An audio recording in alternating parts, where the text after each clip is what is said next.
नमस्कार साथियों, स्वागत है आप सभी का रियल न्यूज एंड एनालिसिस में। मैं हूं अंकित अवस्थी, आप हैं मेरे साथ में इस बेहतरीन सेशन में जहां आप देश और दुनिया की उन तमाम खबरों को एक ही सत्र में जानते हैं जो कि आपके competitive exam point of view से काफी महत्वपूर्ण है। साथियों, एक इंटरेस्टिंग खबर आ रही है। इंटरेस्टिंग खबर ऐसी जिसे सुनकर के एक बार के लिए आपका दिमाग चकरा जाएगा। कैसे?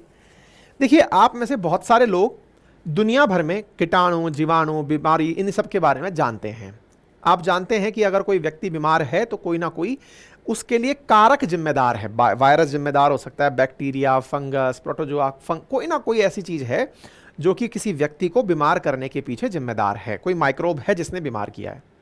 धरती पर तो यह बात समझ में आती है, लेकिन धरती से 440 किलोमीटर ऊंचाई पर इंटरनेशनल स्पेस स्टेशन में कोई ऐसी बीमारी का वायरस या बैक्टीरिया पैदा हो जाए जो दवाई से ना मरे, उसके ऊपर अगर दवाई का प्रयोग भी किया जाए तो उसका असर उस पर ना हो, मल्टीपल ड्रग रेजिस्टेंस एमडीआर का फीचर उसने डेवलप कर लिया हो, तो भाई साहब सुपर बग ही कहलाएगा। जी हां साथियों, वर्तमान के अंदर इंटरनेशनल स्पेस स्टेशन से खबर आ रही है कि वहां पर कोई सुपर बग पैदा हो गई है। स्पेस स्टेशन के अंदर सांस के अंदर बीमारी के लिए एक ऐसा कारक जन्म ले चुका है कि जो लोग वहां पर अंदर हैं, स्पेस स्टेशन के अंदर हैं, उनके सांस के माध्यम से एक बीमारी उनके शरीर में एंट्री कर सकती है। ऐसा कोई बाहरी कीटाणु, जीवाणु वहां पर विकसित हो चुका है। आज का सेशन इसी सुपर बग के बारे में है। चर्चा कैसे लाइमलाइट में आई, सारी बातें बताएंगे, लेकिन इसके साथ साथ कुछ अतिरिक्त जानकारी भी देंगे। अतिरिक्त जानकारी यह है कि भारतीय मूल की सुनीता विलियम्स हाल ही में इंटरनेशनल स्पेस स्टेशन तीसरी बार गई हैं और उनके डांस करते हुए एक वीडियो इंटरनेशनल स्पेस स्टेशन से निकलकर बाहर आया है। तो चलिए उसे भी कवर करते हैं।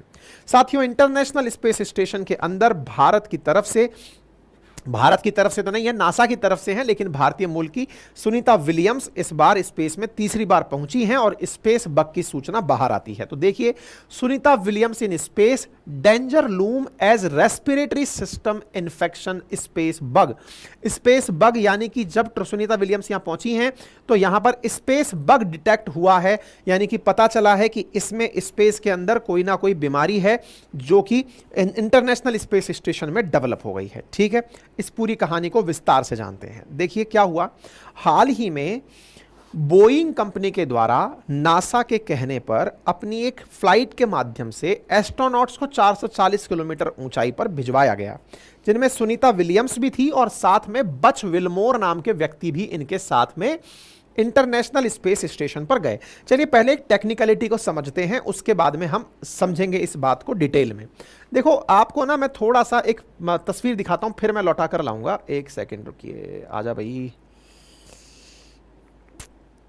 हाँ, ये इंटरनेशनल स्पेस स्टेशन है जो अंतरिक्ष में तैर रहा है।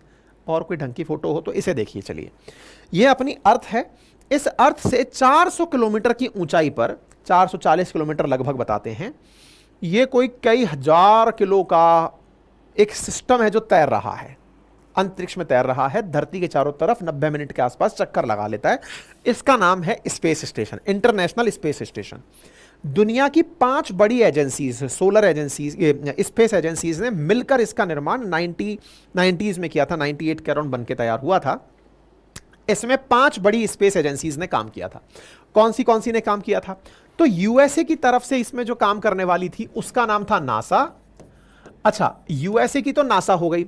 रशिया की तरफ से जिसने काम किया था उसका नाम था रॉसकॉसमॉस। ऐसे ही यूरोप की तरफ से जिसने काम किया था उसका नाम था ESA, European space agency. Japan की तरफ से जिसने काम किया था उसका नाम था जाक्सा।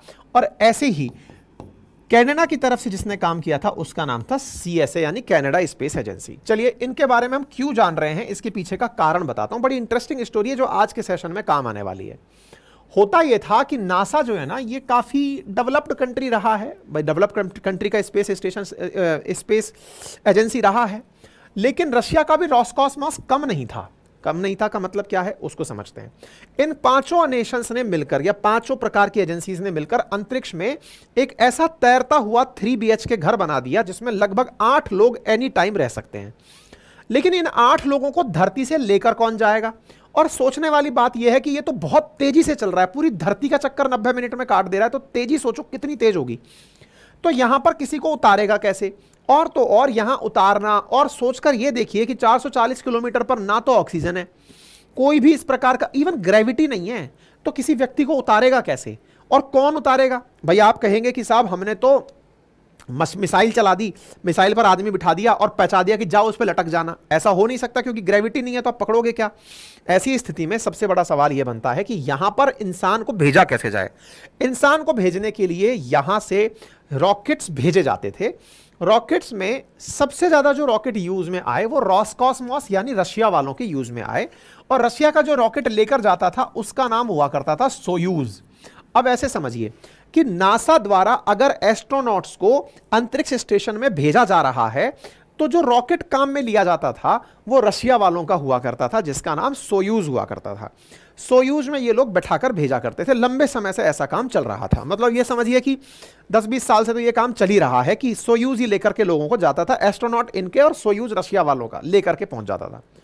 लेकिन 2022 के अंदर क्या होता है, रशिया यूक्रेन वॉर हो जाता है। यूक्रेन का साथ देता है अमेरिका।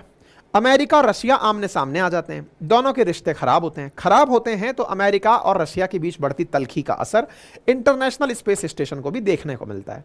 इस स्थिति में सोयूज की उड़ान को रशिया रोकने की कह देता है कि साहब देखो, बहुत हुआ सम्मान, धरती पर लड़ रहे हैं और अंतरिक्ष में साथ जा रहे हैं, ये अच्छी बात नहीं है, हम अपना सोयूज की यात्रा रोकते हैं। अमेरिका ने कहा रोक लेना, थोड़ा समय हमें भी दो ताकि हम कोई दूसरा रॉकेट डेवलप कर लें ताकि इंटरनेशनल स्पेस स्टेशन पहुंचाया जा सके। यहां तक बात समझ में आई? तो रशिया ने कहा ठीक है, क्योंकि यहां पर इतने सारे एस्ट्रोनॉट्स हैं और मिलकर हमने इसको बनाया है, तो हम अपनी सेवाएं आपको देते रहेंगे, तब तक आप अपना बना लीजिए। तो ये दोनों के बीच में सलाह मशवरे के बीच में नासा ने अपनी तरफ से अपनी प्राइवेट एजेंसीज को बुलाया और कहा कि आप लोग जो है ना सोयूज की तरह ही एक मतलब यहां से वहां पहुंचाने के लिए, लोगों को ले जाने के लिए एक रॉकेट बनाइए। तो नासा के कहने पर स्पेस एक्स बोले तो स्टार लिंक वाला स्पेस एक्स, और मतलब एलन मस्क वाला स्पेस एक्स, और दूसरा एक और कंपनी जिसका नाम है बोइंग, ये दोनों कंपनी पहुंचती हैं नासा के पास कि सर हम तैयार हैं, बताइए क्या बनाना है। तो साहब इन दोनों ने 4 साल में ही मतलब नासा को बना करके, स्पेस एक्स ने तो दे दिया ड्रैगन नाम से एक ड्रैगन कैप्सूल बनाकर दे दिया कि आप चिंता मत करिए, आपको स्पेस में अगर किसी को भेजना होगा सोयूज छोड़िए, ड्रैगन से भेजिए। और बोइंग ने अपनी तरफ से भेज दिया स्टारलाइन, मतलब स्टारलिंक नहीं, स्टारलाइन नाम से इन्होंने अपना रॉकेट कैप्सूल बनाकर दे दिया कि साहब अगर चाहिए तो हमारे रॉकेट से आप भेज सकते हैं। ठीक है, आज जो आप न्यूज सुन रहे हैं सुनीता विलियम्स वाली, सुनीता विलियम्स इसी बोइंग की पहली उड़ान में इंटरनेशनल स्पेस स्टेशन गई हैं। अब तथ्य को रिलेट कर लिया आप लोगों ने। सोयूज अभी तक रिटायर नहीं हुआ है, लेकिन अमेरिका ने उसका रिप्लेसमेंट तैयार कर लिया है और बोइंग की तरफ से भेजे गए स्टारलाइन के माध्यम से एटलस वी रॉकेट के माध्यम से लॉन्च किया गया और कैप्सूल स्टारलाइन के अंदर सुनीता विलियम्स को कहां भेज दिया? ISS में भेज दिया। तो मतलब एक प्रकार से यह समझिए कि नासा ने सोयूज का अल्टरनेट एक नहीं 2 बना लिया। अब आप पूछेंगे कि क्या इतने दिन से सोयूज के भरोसे ही चल रहे थे क्या? नहीं, नासा इससे पहले 2011 तक अपना एक शटल यूज किया करता था जिसका नाम ही स्पेस शटल था। स्पेस शटल रिटायर हो चुका है और उसकी जगह फिर सोयूज आया। सोयूज के बाद अब ड्रैगन और स्टारलाइन आ गया है। तो ये बोइंग वाली जो जानकारी है, ये उम्मीद है अब आपको प्रॉपर तरीके से समझ में आ गई होगी। ठीक है ना? तो ये स्टारलाइन के बारे में मैंने बता दिया, स्टारलाइनर नाम है इसका। इसके माध्यम से भेजा गया है, जिस रॉकेट के साथ चढ़ा के भेजा गया है उसका नाम एटलस वी है। एटलस वी पर यह स्टारलाइनर है जिसमें कि क्रू को भेजा गया है। ये रहा क्रू को ले जा रहा स्टारलाइनर, जिसे आप लगा हुआ यहां देख सकते हैं।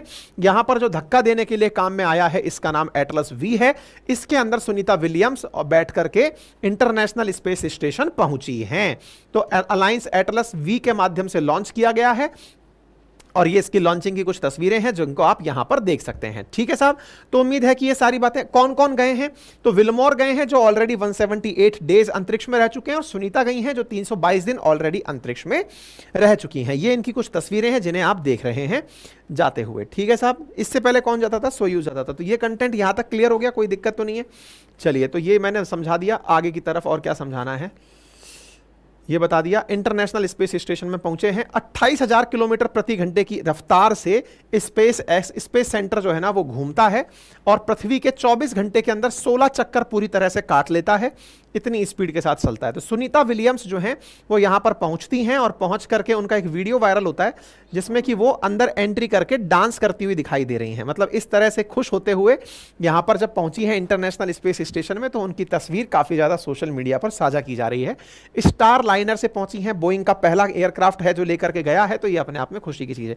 एक जो अच्छी तस्वीर आई जिसे देख करके आपको मजा आ जाएगा, आप देखिए कि ये ISS का है और ये स्टार लाइनर है। देखिए कितना करीबी से परफेक्शन के साथ ये इसके साथ कनेक्ट होने जा रहा है। देखिए ये तस्वीरें आपको साइंस के प्रति जिज्ञासा बढ़ाती हुई दिखेंगी कि किस प्रकार से ये जो कैप्सूल है ये जाकर के ISS में कनेक्ट होने के लिए जा रहा है। देखिए यहां पर ये प्रॉपर कनेक्ट होते हुए जाता हुआ आपको ये वाला स्टार लाइनर दिख रहा है जो ISS में जाकर कनेक्ट हो रहा है। ठीक है, अब आप इस तरह से देखिए कि अगर हम ISS को ऐसे समझें तो ये रहा स्टार लाइनर जो कि कनेक्ट हो गया अपने साथ सवारियों को लेकर के। ऐसे ही क्रू 8 ड्रैगन के नाम से भेजा हुआ था SpaceX ने, उनका ये रहा जुड़ा हुआ। ऐसे ही सिग्नस नाम से कोई रॉकेट गया हुआ है जो जोड़ करके रखा होगा। ऐसे ही सोयूज, ऐसे ही प्रोग्रेस आपको यहां पर जुड़े हुए दिखाई दे रहे हैं। ठीक है साहब, लोगों को ले जाने का सिस्टम समझ में आ गया। फिर सवाल आता है यहां पर कि ये तो पहुंच गए, अब स्पेस बग की क्या कहानी है। तो असल मायने में वैज्ञानिकों को यहां पर एक बैक्टीरिया पता चला है जिसका नाम है एंटीरोबैक्टर बुगेंडेसिस। ये जो बुगेंडेसिस है, एंटेरोबैक्टर बुगेंडेसिस, इसकी जानकारी मिली है। बोले इसने अपने अंदर दवाओं के प्रति प्रतिरोधक क्षमता विकसित कर ली है और प्रतिरोधक क्षमता ऐसी विकसित कर ली है कि ये स्पेस बग इंसान जो कि यहां पर रह रहे हैं उनकी श्वसन प्रणाली को संक्रमित कर रही है। मतलब आप सोचिए कि अंतरिक्ष में 440 किलोमीटर की ऊंचाई पर इतनी ज्यादा साफ सफाई, प्रिसीजन, एक्यूरेसी के साथ चीजें ले जाकर गई हैं, वहां पर एक बैक्टीरिया जब डेवलप हो जा रहा है और वो बैक्टीरिया सुपर बग हो रहा है। मतलब कि उसके अंदर ADR डेवलप हो गया है, यानी कि एंटी ड्रग रेजिस्टेंस उसके अंदर डेवलप हो गया है। दवाइयां उस पर काम ही नहीं कर रही हैं। साथ ही साथ वो इतनी प्रेशर कंडीशंस में भी अपने वेरिएंट बना लिया है। ये जो बैक्टीरिया की प्रजाति है जिसका नाम बुगेंडेसिस है, ये बुगेंडेसिस, अब इसका अध्ययन चल रहा है कि यार ये इतना खतरनाक बीमारी वहां पर कैसे क्रिएट हो गई है। अब इसकी वजह से चिंता हो रही है। चिंता क्यों हो रही है? जैसे अपने घर परिवार के अंदर तो क्या होता है कि घर की सफाई करनी हो, घर की सफाई करनी हो तो बोले क्या करो, बोले खिड़की खोल दो, बढ़िया से सूरज की रोशनी आने दो, हवा क्रॉस होने दो। ISS तो पूरी तरह से क्लोज लूप है। उस पूरे क्लोज लूप में, क्योंकि वायुमंडल की हवा तो वहां पहुंचती नहीं है, यहीं से ऑक्सीजन भेजा गया है, उसी ऑक्सीजन से पूरा क्लोज सिस्टम चल रहा है।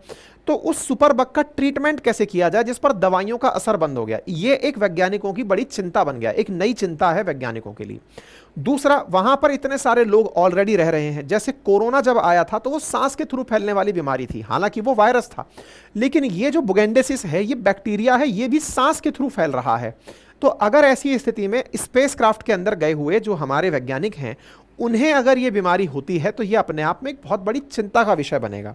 हालांकि IIT मद्रास का कहना है कि इस मल्टीपल ड्रग रेजिस्टेंस जो पैथोजन है, जो ISS में है, उसके लिए ये लोग अपनी तरफ से प्रॉपर रिसर्च कर रहे हैं एक ऐसी चीज विकसित करने की जिससे इसका ट्रीटमेंट किया जा सके। ये अपने आप में इंडिया के लिए एक बड़ी अचीवमेंट होगी अगर हम ऐसा कर पाते। पूरे कंटेंट की PDF आपको हमारे अपनी पाठशाला.com नाम की जो वेबसाइट है वहां पर मिल जाएगी। साथ ही साथ आप लोगों को कंटेंट के साथ साथ हमारा जो रिकॉर्डेड बैच है वो 1499 में हमारे एप्लीकेशन अपनी पाठशाला पर उपलब्ध है। आप जाकर वहां से इसे ले सकते हैं, जिसमें आपको इंडियन पॉलिटी डिटेल में, ज्योग्राफी, हिस्ट्री, इकोनॉमी, सारे सब्जेक्ट मिलते हैं। हमारे हैंड रिटन नोट्स भी उपलब्ध हैं जिन्हें आप अपने घर पर मात्र 7 दिन में मंगा सकते हैं। 3000 से अधिक पेजेस के नोट्स हैं, 1999 में उपलब्ध हैं, हिंदी और इंग्लिश में उपलब्ध हैं, आप इसे ऑर्डर कर सकते हैं।